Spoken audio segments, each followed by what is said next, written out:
Tanpa memperlama waktu, silahkan kepada Pak Bejo untuk menyampaikan paparannya. Sebentar saya buka dulu ya Pak Bejo ya. Oh ya. Oke, sambil menunggu Mbak Naya buka, terima kasih.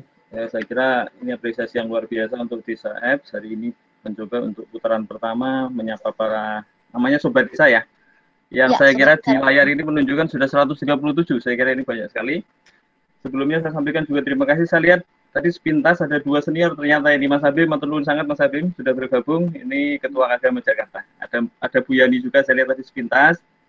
Kemudian juga kawan-kawan, Mbak Yuli luar biasa ini, Mbak Yuli teman angkatan saya yang tadi secara detail menyampaikan tentang polisi-polisi seperti. Saya kira ini kombinasinya cocok sekali hari ini karena ada dari birokrasi, sehingga birokrasi bisa menunjukkan kira-kira polisi-polisi empirisnya seperti apa secara detail. Kemudian nanti saya karena orang perguruan tinggi biasanya lebih banyak mendapatkan data-data sekunder. Kemudian nanti saya kira akan kita gabungkan supaya data-data perspektif empiris dari polisi, kemudian dari ideal akademiknya seperti apa, ini saya kira menarik sekali. Lalu sebelum detail saya sampaikan, saya mendapat paper yang sangat menarik yang baru saja dirilis oleh, ini ternyata kemarin pada tanggal 21 April ada konferensi menteri-menteri G20, kemudian ada 4 lembaga yang sangat terkait pangan, ada FAO, kemudian IFAD, ada World Bank, kemudian World Food Programs. Mereka ternyata betul-betul menyadari secara global bahwa isu tentang krisis pangan akibat COVID ini betul-betul menjadi perhatian internasional, di mana 4 lembaga yang terkait pangan pun turun gunung membuat joint statement. Saya kira intinya ada 3 hal yang ingin mereka dorong. Yang pertama adalah bagaimana jaminan rantai pasok dan produksi tetap ada di seluruh dunia ini. Karena kalau jaminan rantai pasok dan produksi tidak ada, berarti ya risiko kelangkaan pangan, risiko krisis pangan akan terjadi. Yang kedua, mereka mendorong bersama-sama supaya ada tindakan kolektif. Tindakan kolektif itu, kalau negara itu maju dalam teknologi, bisa ditransfer ke negara berkembang, supaya semua bisa berproduksi, lalu semua bisa memberikan jaminan terhadap ketersediaan pangan. Termasuk misalnya tadi, Pak Yudi tadi sudah sebut, restriksi ekspor-impor. Berdasarkan krisis pangan tahun 2008, itu mengendesikan banyak negara yang menutup keran ekspornya. Ini kan menjadi bermasalah. Ketika negara tertentu menutup keran ekspornya, negara lain membutuhkan, nggak bisa masuk, ini kan jadi masalah. Ini dalam joint statement kemarin, dihimbau kepada berbagai negara produsen pangan supaya melakukan relaksasi sehingga restriksi ekspor-impor itu bisa dilakukan. Lalu yang terakhir investasi, bagaimanapun sekarang penting sekali untuk mendorong investasi 3 sektor, saya kira public-private partnership, nanti pemerintah pasti akan melokasikan sumber daya yang besar, swasta besar juga harus masuk, termasuk community masyarakat ya. Ini didorong sekarang bagaimana caranya berfokus, karena memang ya saatnya saya kira kita berfokus ke pangan, sehingga nanti akan menjadi perhatian bagi semua pihak, baik itu private besar, kemudian community maupun government. Oke, yang berikutnya Mbak Yaya, saya kira, ya ini saya kira standar sekali, ini tipikal dosen, ini theoretical. Saya kira pangan menjadi sangat strategis. Yang pertama pasti, karena menyediakan pangan untuk 267 juta, ini konteks Indonesia. Kalau kita bicara konteks global, ya 8 miliar jiwa kan sekarang. Ini harus disediakan setiap hari. Yang kedua, memberikan pekerjaan untuk 26 juta orang di Indonesia. Bahkan saya cek yang terakhir di SUTAS 2018 sudah bergerak naik menjadi 27,6 juta. Saya terkejut juga karena ternyata angkanya naik, ini angka rumah tangga petani kita, benar atau enggak? Ini menurut rilisnya BPS.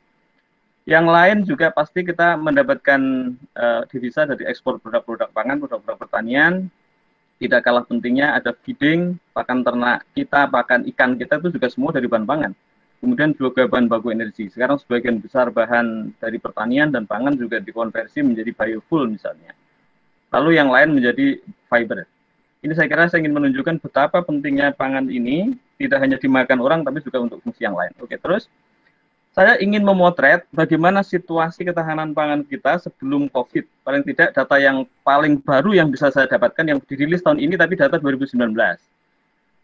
Di slide nomor 3 itu menunjukkan bahwa ternyata posisi ketahanan pangan kita di dunia itu nomor 62. Meskipun kita selalu memproklamirkan sebagai negara agraris, negara maritim, tapi posisi ketahanan pangan kita itu nomor 62 di dunia. Bahkan saya mencoba melakukan analisis terhadap 10 negara di Asia saja, nggak usah dunia, posisi kita ya di bawah Vietnam, di bawah Thailand, di bawah Cina. Apalagi kalau Jepang, Malaysia, Korea Selatan lebih di atas lagi. Kita hanya sedikit lebih baik di atas India, Sri Lanka, dan Filipina. Dengan problem yang paling serius adalah problem kualitas dan safety. Tapi dari segi availability pun kita skornya baru 61. Ini menunjukkan bahwa kita masih punya PR yang serius sebelum COVID, apalagi setelah COVID. Ini saya kira nanti yang akan menjadi diskusi kita. Oke, terus. Ini saya kira saya ingin update saja. Saya dapatkan data tadi malam, saya kira hari ini sudah naik lagi. Bagaimana kita menghadapi persoalan yang sangat serius terkait COVID, yang positif terinfeksi pun sudah 10.000 ya. Kita termasuk tinggi, nanti akan saya tunjukkan di negara-negara yang lain juga tinggi, tapi ini intinya menunjukkan bahwa ini punya implikasi yang sangat serius, karena dengan kondisi ini berarti akan ada hambatan-hambatan. Yang nanti di slide berikutnya saya tunjukkan. Terus Mbak Raya. Ya. Ini saya kira beberapa isu apa yang terjadi konsekuensi penyebaran COVID ini terhadap sektor pertanian dan sektor pangan. Tadi Mbak Yudi sudah sebut ada hambatan mobilitas orang maupun barang. Meskipun memang ada regulasi atau ada ketentuan bahwa kalau barang pangan boleh leluasa, tapi prakteknya tidak mudah karena secara internasional pun banyak pelabuhan yang tutup. Industri input juga beberapa tutup, industri pengolahan juga tutup, atau paling tidak membatasi produksi. Ini kan menjadi masalah.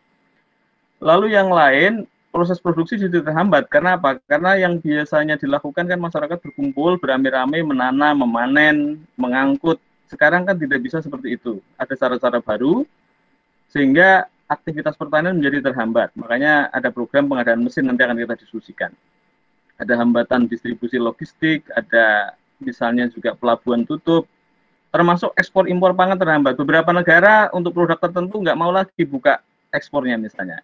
Kalau ini terjadi juga nanti pasti akan terjadi guncangan karena banyak negara yang membutuhkan tidak bisa mendapatkan bahan pangan meskipun punya uang. Jadi uang itu bukan segalanya. Uangnya ada tapi ketika produk di pasar internasional tidak tersedia, ya saya kira akan jadi masalah. Lalu yang lain, ini yang sekarang sedang ramai karena ini kan banyak sekali walaupun ya dibatasi di mana-mana pergerakan orang dari kota-kota besar. Kemarin isunya ramai, apakah itu pulang kampung ataukah istilahnya mudik, ya sudahlah itu saya kira lebih ke politik, tapi prinsipnya pergerakan orang dari kota ke desa. Yang ini tidak hanya berisiko terhadap mereka sendiri dan keluarganya, tapi berisiko terhadap para produsen pangan, karena para produsen pangan itu kan sebagian besar di desa. Ketika orang-orang ini datang ke desa, kemudian ada potensi terinfeksi, lalu mereka sakit, mereka tidak bisa memproduksi, ya artinya putus. Berarti produksi pangan terancam. Ini saya kira yang jauh lebih serius adalah bagaimana nanti kita menjamin juga kesehatannya, maka saya kira urusan pangan tidak hanya urusan menyediakan pangan, tapi menjamin kesehatan para produsen pangan. Lanjut Mbak Raya. Lalu di slide berikutnya, juga slide berikutnya, oke, ini saya kira secara rinci, kira-kira dampak negatifnya apa sebenarnya lanjutan dari slide tadi, nanti dalam batas tertentu efektivitas produksi akan menurun, kemudian dugaan saya juga ketika efektivitasnya menurun, kemudian produktivitasnya juga menurun. Lalu distribusi pangan akan terhambat, kemudian yang lain yang sekarang sedang terjadi dalam 1-2 minggu ini adalah harga antara produsen dengan konsumen itu terjadi gap yang besar. Saya coba cek beberapa datanya, misalnya terkait beras, terkait sayuran, kemudian terkait ayam, terkait ikan misalnya, itu ada gap yang tinggi. Padahal mestinya kalau kondisi normal kan ada transmisi. Begitu konsumen membayar mahal, ditransmisikan ke produsen, produsen juga naik harganya. Tapi sekarang yang terjadi tidak. Harga di produsen sangat rendah, sementara harga di konsumen sangat tinggi. Konsumen sangat dirugikan karena harus membayar mahal, produsen dirugikan karena harganya rendah. Ini kan persoalan. Mengapa terjadi? Karena ya tadi ada problem misalnya distribusi barang. Ketika barangnya di konsumen langka, otomatis harganya naik. Ini prinsip ekonomi. Tapi ketika barang tidak bisa dibawa, di produsen nggak laku, kemudian harganya murah. Tadi Mbak Yudi juga sebut, misalnya di beberapa tempat sampai dibagi-bagi itu ayam itu. Di Temanggung baru saja saya baca surat kabar, harga bawang merah katanya murah sekali.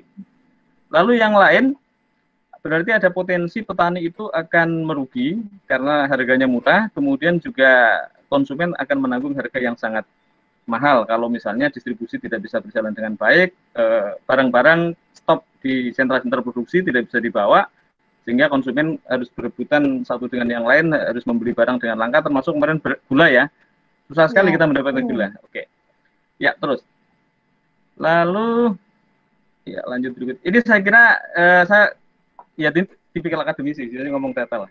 Ini saya belum punya data yang paling baru karena sekarang kan baru bulan April ya. Saya coba lihat data selama 2 tahun dan ini tipikalnya sama dari tahun ke tahun, kira-kira pola produksi beras kita sama lah. Puncaknya bulan Maret April, kemudian menurun, nanti naik lagi Juli Agustus, lalu turun banget nanti di akhir tahun. Karena apa? Karena ini dampak dari nanam di musim kemarau, dipanen di musim penghujan.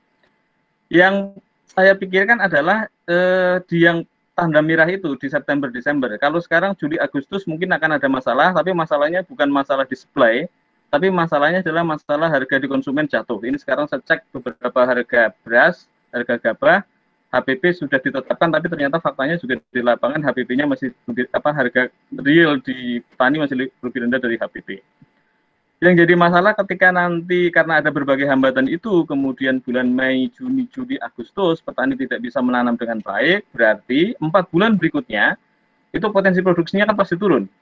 Karena ada berbagai hambatan, tidak bisa bekerja, efisiensinya turun, efektivitasnya turun, lalu nanti impact-nya akan terjadi 4 bulan berikutnya, September sampai Desember. Lalu yang paling baru yang saya kira tadi sudah disinggung Mbak Yudi juga, di dalam rapat terbatas kabinet yang terbaru, itu juga ada indikasi akan ada kekeringan atau kemarau kan. Sudah orang yang menanam susah, ditambah airnya nggak ada, kemarau panjang. Ini berarti potensi risiko produksi pangan di September sampai Desember akan membesar, yang ini saya kira harus menjadi perhatian besar. Termasuk orang memikirkan, ya gimana kalau impor saja, nanti saya tunjukkan bagaimana situasi negara-negara eksportir pangan yang mereka pun ternyata punya persoalan yang sangat serius terhadap COVID. Nanti saya kira slide berikutnya. Terus Mbak Raya. Ya, terus masuk, ini kalau yang tadi luas panen, yang ini adalah berasnya. Kita bisa lihat sama lah, luas panen itu linear dengan berasnya. Berapa yang dipanen luasnya ya saya kira produksinya mengikuti sama. Jadi akan puncak, sekarang sedang puncak karena tahun ini saya kira Maret itu menjadi puncak panen selama setahun, nanti April mungkin masih ada agak turun sedikit, tapi ini menunjukkan bahwa ya situasinya seperti itu. Belum lagi tadi sudah disinggung Mbak Yuli, yang memproduksi beras itu kan tidak seluruh provinsi sama. Saya kira hanya 5 provinsi utama yang produksinya lebih dari 50% total beras nasional ya. Jawa Tengah, Jawa Barat, Jawa Timur, kemudian Sulawesi Selatan, yang satu Sumatera Selatan. Yang lain ya sebagian harus mendatangkan beras-beras dari produsen utama beras itu. Itu saya kira makanya nanti agak bermasalah ketika nanti logistik bermasalah, distribusi bermasalah, apalagi antar pulau mungkin juga susah. Sudah tempat produksi utamanya di provinsi tertentu, sementara harus didistribusikan ke 34 provinsi yang lain. Itu saya kira nanti menjadi persoalan yang lain. Terus Mbak Raya? Ya, slide berikutnya saya akan bicara, ini saya menggabungkan 2 data. Tadi malam agak ngantuk-ngantuk, coba saya otak-atik. Saya coba tunjukkan misalnya data Indonesia itu tidak semua komoditas karena banyak sekali. Saya hanya komoditas yang sangat penting. Saya coba tunjukkan Indonesia selama ini paling tidak 2 tahun terakhir atau bahkan tahun terakhir impornya dari mana, kemudian jumlahnya berapa. Lalu saya cross check dengan kondisi COVID di negara itu seperti apa. Data ini menunjukkan bahwa misalnya beras kita 2018 dari Vietnam, Thailand, tapi yang terakhir kemarin Pakistan dan Thailand, agak bergeser sedikit, ini ada Pakistan masuk. Kedelai dari Amerika Serikat dan Kanada. Impornya besar sekali ternyata 2019 impor kita 2,6 juta ton. Waduh gede banget. Kemudian gandum pastilah ini 10 juta ton, kita nggak bisa produksi gandum. Dari Ukraina, Kanada, Amerika. Gula kita impor dari Thailand. Saya agak terkejut karena angka gula ini kok kecil sekali, hanya 100.000. Mungkin datanya ini nggak benar, perlu dikonfirm. Ini data dari yang saya peroleh dari ekspor impornya BPS. Karena yang saya dengar sampai 1 juta ton impornya itu, makanya nanti kita cek ya. Kemudian yang daging misalnya, kita impor dari Australia dan India. Sayuran dari Tiongkok, India.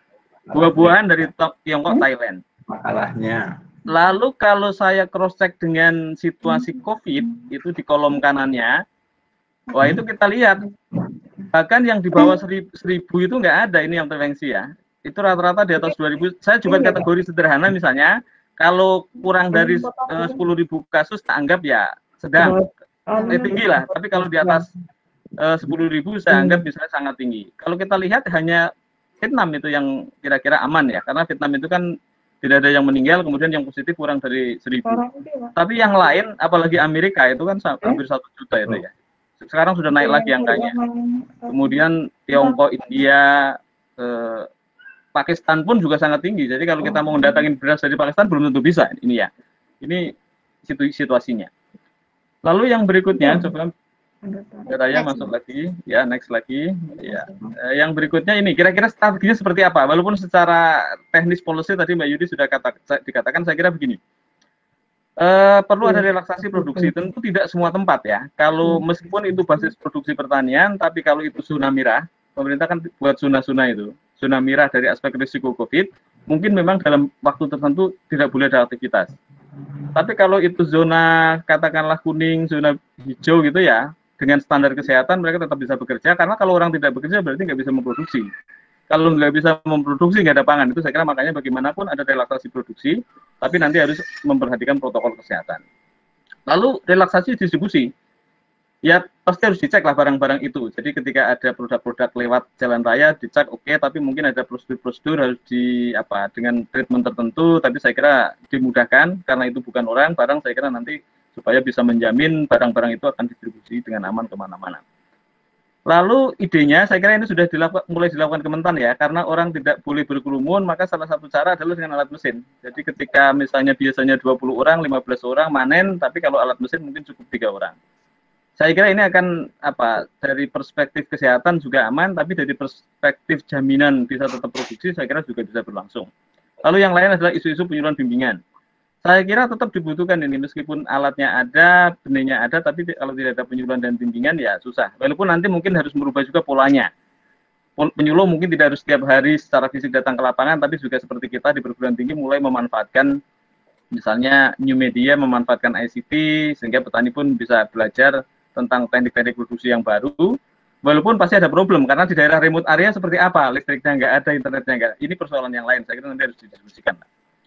Lalu saya mengusulkan ada berbagai insentif. Insentifnya tadi Mbak Yuli misalnya nanti akan ada stimulus ya, 300.000 per petani selama 2 bulan, saya cek itu datanya. Hanya persoalannya itu diberikan kepada 2,4 petani, padahal petani di Indonesia data yang terbaru itu 27 juta. Ini persoalan lagi kan, caranya menentukan 2,4 nanti siapa, ini bisa rame nanti di bawah. Nanti kita diskusikan lah itu. Lalu yang lain, pembebasan pajak tanah. Kemarin saya diprotes oleh orang Pemda, karena pajak tanah itu kan pendapatannya Pemda ternyata. Jadi kalau pajak tanahnya dibebaskan, petani mungkin senang, tapi Pemda nggak dapat duit, terus gimana kami Pak, orang Pemda ini? Ya nanti saya kira harus dipikirkan. Saya membayangkan karena petani itu dalam risiko harus bekerja sangat keras, mungkin paling tidak ya sudahlah pajaknya tahun ini nggak usah bayar. Ya nanti harus ada kompensasi dari pusat ke daerah misalnya. Berapa nilai pajak tanah yang diperoleh oleh Pemda, sekarang misalnya dikompensasi dari stimulus dari pemerintah pusat ke Pemda. Saya kira ini ada cara yang lain. Tapi prinsipnya bagaimana petani tetap bersemangat memproduksi, sehingga paling tidak kalau pajaknya dibebaskan sudah lumayan. Ada asuransi pertanian kalau memungkinkan. Walaupun ini tidak mudah karena juga menghitung losses dan lain sebagainya tidak mudah. Lalu tadi sudah disinggung Mbak Yuli, contohnya banyak. Saya kira sekarang sedang terjadi, ya pemerintah pun mulai berinisiatif, misalnya membangun toko tani, kemudian inisiatif lokal, misalnya dari kelompok-kelompok membangun model aplikasi sederhana, bahkan sekarang tidak harus yang canggih-canggih, dengan SMS, dengan WA Group, ini intinya mempertemukan antara produsen dengan konsumen, sehingga nanti produk-produk itu secara efisien bisa didistribusikan, lalu juga menghindari kontak, karena prinsipnya kan sekarang tidak boleh kontak. Dengan cara itu kan berarti orang tidak antara produsen dan konsumen tidak harus kontak langsung, tapi nanti barang di delivery dengan cara-cara tertentu. Kemudian ini saya kemarin salah ketika diskusi sebelumnya, saya kira SE-nya Menteri, ternyata SE-nya Sekjen Kementan itu dalam rangka melakukan upaya perlindungan petani terhadap COVID, ada beberapa, 5 paling tidak ya, 5 cara menurut SE itu. Saya kasih tanda merah dan hitam. Kalau yang merah saya kira sangat relevan. Bukan berarti yang hitam tidak relevan, tapi relevansinya rendah atau tinggi. Tadi sosialisasi penting sekali, petani harus diberitahu lah bagaimana supaya bertani aman. Kemudian penyuluh juga harus diberitahu, ketika menyuluh juga harus aman itu misalnya, kesehatan. Kemudian juga pasar tani tadi sudah kita singgung, bagaimana ini intinya adalah memperlancar jalur distribusi, efisiensi marketing, tapi mengurangi persentuhan fisik antara konsumen dengan produsen. Yang kelima, padat karya, Mbak Yuli sudah singgung, memang idenya ini adalah untuk memberikan cash income untuk petani ya. Tapi persoalannya saya membayangkan kalau padat area itu kan berarti mengerahkan orang. Ketika membangun jembatan, membangun saluran irigasi, ratusan orang bekerja bersama, susah dikontrol, apa malah tidak berbahaya dari perspektif kemungkinan penularan COVID misalnya. Ini saya kira juga ada dua misalnya trade off ya. Dari segi memperkuat ekonomi, karena ini ada cash income, beruntung. Karena nanti berarti petani akan dapat tambahan uang untuk belanja makanan dan lain-lain. tapi ada risiko karena mereka akan bekerja berdesak-desakan. Makanya ini saya kira harus dipikirkan, harus selektif, kemudian juga diatur supaya di satu sisi petani bisa mendapatkan dana tambahan dengan cash income itu, lalu di sisi yang lain jaminan kesehatannya masih aman. Kalau yang atas saya kira ya ada kaitannya, tapi nanti mungkin ini yang saya kemarin dapatkan dari Antara, ini menarik sekali bahwa menurut Antara, Mbak Yuli nanti mungkin bantu juga menjelaskan, saya hanya dapatkan data sekunder, jadi benar atau enggaknya nggak ngerti, ini datanya Antara, bahwa nanti targetnya 2,44 juta petani itu akan mendapat kompensasi selama 3 bulan, sorry tadi saya kira hanya 2 bulan, ternyata 3 bulan ya. Nanti akan dapat cash 600.000 dalam bentuk 300.000 dalam bentuk cash, lalu nanti ada biaya saprodi, kemudian ada stimulus yang lain-lain. Hanya persoalannya ini tadi sudah saya singgung, RTP kita menurut sensus 2013 itu ada 26 juta. Saya cek yang paling baru di Sutas ya. Jadi Sutasnya BBS itu ada 27,6 RTP. Ini saya nanti harus dipikirkan betul bahwa bagaimana memilih. Kalau di sini sih diperuntukkan untuk petani miskin, tapi menentukan petani miskin itu yang seperti apa kan jadi masalah. Nanti jangan-jangan terus rame. Saya nggak sama-sama petani, skala usahanya kecil. Ini saya kira agak sensitif, tapi prinsipnya kalau memang ada insentif yang seperti ini juga sangat baik, hanya nanti persoalannya bagaimana supaya distribusinya efisien, tepat sasaran, kemudian tidak terjadi persoalan di desa-desa sebagai basis produksi pangan. Terus Mbak Raya, ini tinggal rinciannya, saya kira memang yang paling banyak tanaman pangan ya, petani tanaman pangan, yang ini juga paling berisiko. Ya palawija, hortikultura juga sama sebenarnya, tapi perkebunan mungkin relatif resikonya tidak sebesar tanaman pangan karena bekerjanya kan tidak menggerombol banget seperti tanaman pangan dan lain-lain. Ini situasi terakhir dari datanya Sutas BPS 2018.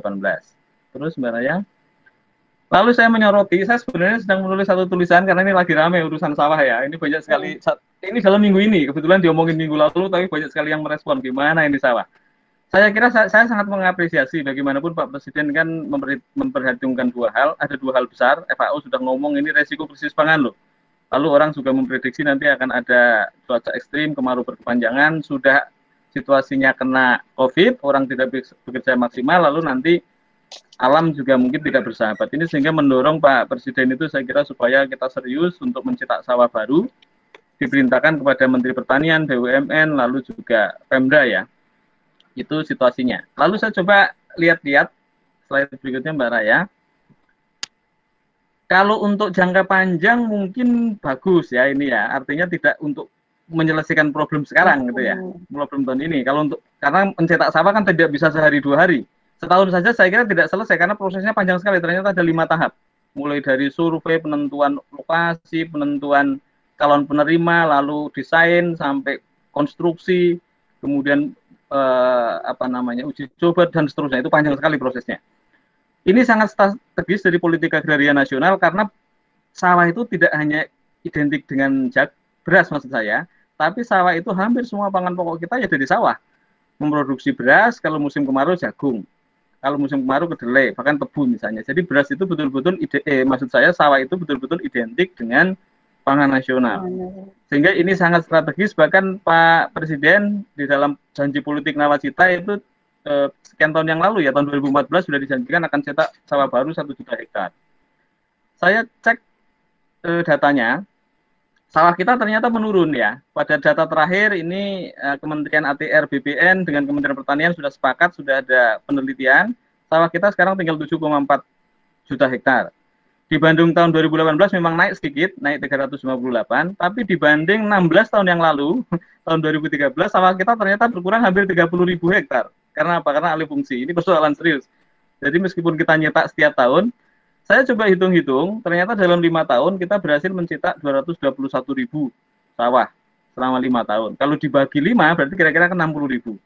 Ini masih jauh dari konversi lahan pertanian, maksud saya sawah ke non pertanian yang kira-kira 100.000. Ini kan masih kurang. Jadi meskipun kita nyetak, ternyata belum mampu mengimbangi yang hilang akibat alih fungsi untuk berbagai penggunaan non pertanian. Tapi prinsipnya ini harus dilakukan ya. Cetak sawah ini mau nggak mau harus dilakukan. Ya sepanjang saya kira kita masih punya lahan-lahan. Hanya prosesnya mungkin tidak bisa sangat cepat, 1 bulan, 2 bulan, 3 bulan. Butuh waktu yang panjang, sehingga saya membayangkan ini sebagai program jangka menengah dan jangka panjang. Tapi untuk program jangka pendek yang harus menyelesaikan problem sebulan, 2 bulan, setahun ini atau paling tidak tahun depan, saya kira mungkin cetak sawah belum bisa menjawab, karena cetak sawah hasilnya kan tidak segera. Saya kira ada Bu Yani ini yang paham sekali tanah. Kalaupun toh sawah sudah dicetak, sudah diairi, dipakai untuk menanam, itu tidak stabil, karena sawah baru dibangun itu kan belum stabil, bahkan mungkin baru 2-3 tahun bisa stabil. Artinya apa? Kalau kita nyetak sekarang, hasilnya nggak sekarang gitu kan. Hasilnya mungkin baru 2-3 tahun lagi baru stabil. Oke, selanjutnya. 3 menit lagi ya Pak Bejo? Ya, oke, ini tinggal 1 slide lagi. Oke. Ya. Lalu slide yang terakhir ini saya kira, yang realistis apa? Yang realistis saya kira sekarang adalah bagaimana kita sangat serius mengidentifikasi lahan-lahan kita. Kita punya sawah tadi dikatakan 7, sekian juta hektar. Bagaimana serius yang dulu tidak teririgasi, sekarang bisa diperbaiki saluran irigasinya supaya sekarang bisa dialiri. Yang dulu tanam 2 kali bisa 3 kali, yang dulu tanam 1 kali bisa 2 kali. Kalau ini dilakukan itu saya kira akan meningkatkan luas tanam sekaligus meningkatkan produksi pasti. Yang kedua, kita punya lahan kering. Lahan kering itu sangat besar. Saya kira lebih dari sawah, bahkan mungkin 2 kali lipatnya. Mungkin 15 juta hektar, ada di berbagai tempat. Kalau kita pakai untuk diversifikasi, jadi ngomongin pangan tidak hanya ngomongin beras, tapi nanti bagaimana lahan kering kita pakai untuk memproduksi berbagai pangan yang lain, umbi-umbian dan lain sebagainya, diolah dengan sangat baik, itu saya kira juga menjadi sumber pangan yang lain. Lalu pekarangan ini kan agak dilupakan. Kita punya potensi yang dekat, yang ada di dekat rumah, di desa, kalau di kota sudah nggak punya pekarangan.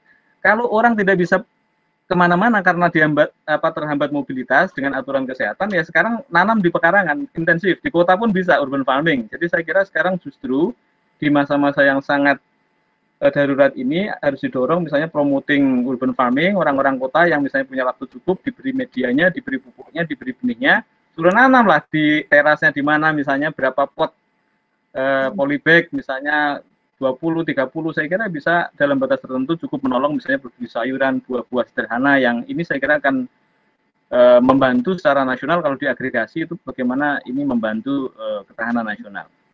Lalu ya tadi harus ada insentif produksi, insentif pendukung, insentif pengaman sosial. Petani kita bagaimanapun kan rata-ratanya 0,25 hektar, kecil sekali. Bahkan ada yang kurang dari 0,25, 1000 meter, 200 meter, 300 meter, bahkan buruh tani. Ini mereka tetap harus mendapat jaring pengaman sosial, karena toh mereka juga tidak bisa efektif bekerja, tapi mereka tetap butuh kebutuhan sehari-hari, sehingga saya kira jaring pengaman sosial dalam bentuk bantuan pangan dan lain sebagainya tetap harus diberikan.